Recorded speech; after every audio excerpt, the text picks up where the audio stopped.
Are you tired of sewing blocks, but you need more in order to get your quilt to the desired size? Or maybe you have a completed top and would like it to be a little bit larger. In this video, you'll get some ideas for how to enlarge your quilt, along with a quick lesson on calculating border sizes. Perhaps the easiest remedy for missing blocks is to readjust them and add borders. Borders can be any size.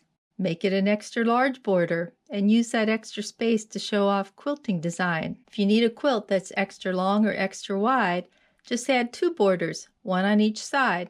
Or you can add a border on just one side. Or maybe go crazy and add a number of borders. The last one here makes use of all those extra scraps.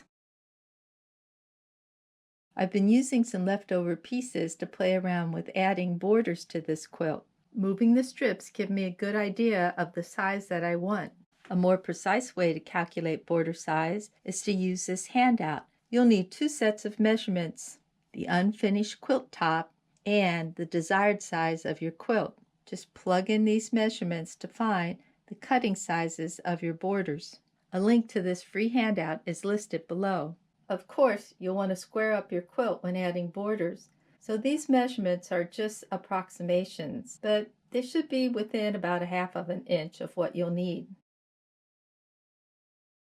Another way to enlarge your quilt is to place sashing between the blocks. If you'd like more information about sashing, check out our video.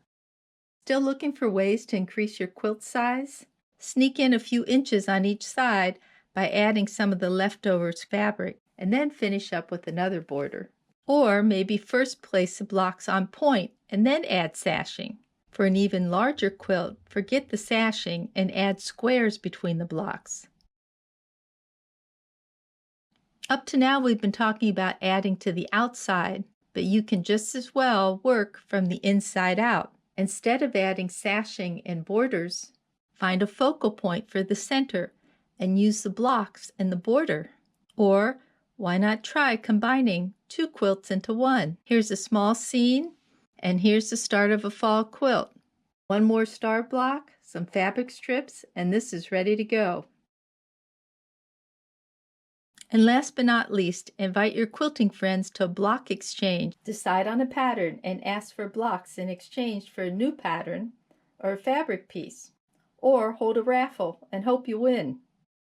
Hope this video gave you some useful ideas. Maybe you have some more. Please share them with our viewers and list them in the comment box below. Thanks for visiting learnhowtoquilt.com.